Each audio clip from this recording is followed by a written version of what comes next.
Allez, j'aimerais vous parler d'un sujet qui concerne la dépendance. Le dépendant et le codépendant. Il y en a qui vont me dire, mais qu'est-ce que c'est que ça? Ben, je vais vous expliquer parce que c'est fréquent, c'est courant. Qu'est-ce que c'est qu'un codépendant?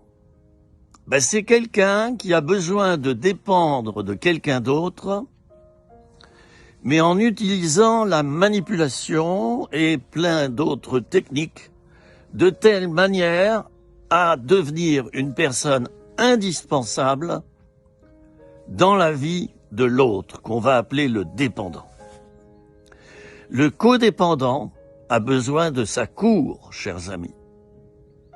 Si c'est pas une personne, ça peut être 2 personnes, 3 personnes, ça peut être un groupe. Le codépendant, il a besoin de se sentir indispensable, d'être le meilleur, d'être toujours regardé, d'être toujours élevé.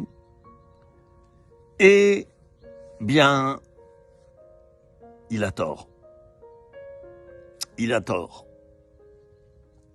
Et il entraîne les autres vers la chute. Il les détruit. Un codépendant détruit l'autre. Je suis passé par des phases de codépendance. C'est pour ça que je peux vous en parler. Je vais vous parler maintenant du dépendant. Alors le dépendant, c'est quelqu'un qui souvent est immature, comme d'ailleurs le codépendant. Le codépendant, il est mal dans sa peau.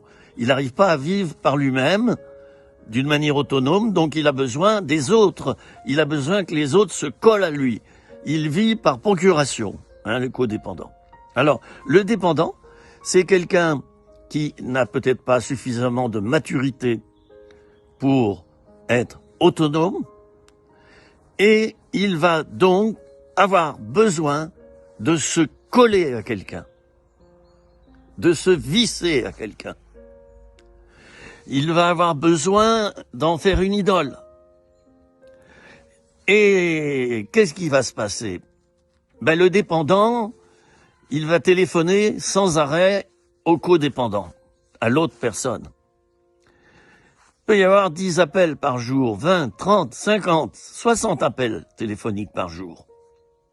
Ils ont besoin l'un de l'autre. Le codépendant a besoin de l'admiration et de l'attachement du dépendant, et le dépendant, lui, il ne sait pas vivre sans le codépendant parce qu'il est perdu, paumé, il n'y arrive pas, il peut pas. Voilà. Alors ça, ce sont des phénomènes assez bien connus.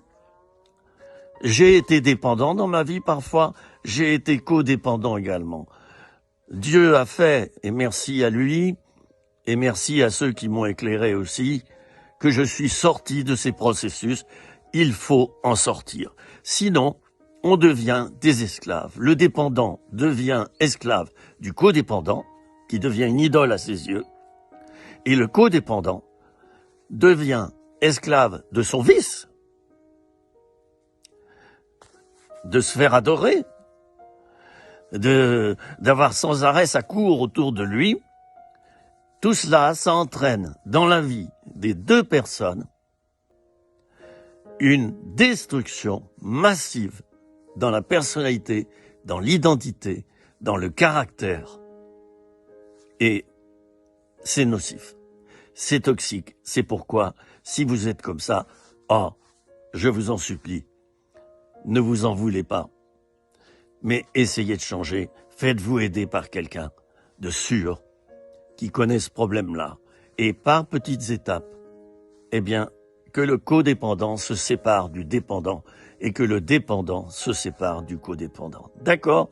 Le tout dans la douceur, quelquefois, malheureusement, il faut aussi la rupture immédiate, la cassure définitive et instantanée. C'était 3 minutes, rien que pour toi, même si là j'ai dépassé un tout petit peu, parce que le sujet était vaste, d'accord? Vous me pardonnerez. Allez, je vous dis à bientôt, pour de nouvelles petites minutes, rien que pour toi.